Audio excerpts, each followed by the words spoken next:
কাচ্চি বিরিয়ানি রান্না হচ্ছে। কাচ্চি বিরিয়ানির জন্য আমি কলাগুলো চড়াই দিছি বন্ধুরা, দেখেন। আর এই যে কাচ্চি বিরিয়ানির জন্য মাংস রেডি করে রাখছি। ছাগলের মাংস, গোট দিয়ে কাচ্চি বিরিয়ানি রান্না হচ্ছে ঈদের জন্য।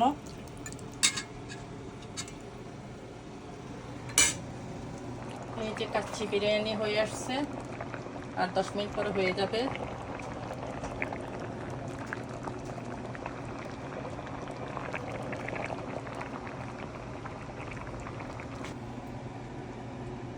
আসসালামু আলাইকুম সবাইকে। দেখুন, ঈদের জন্য একটু তেহারি রান্না করে নিছি। কেমন হয়েছে তেহারিটা দেখতে? সবাইকে ঈদ মোবারক। সবাইকে ঈদের অনেক অনেক অনেক অনেক শুভেচ্ছা।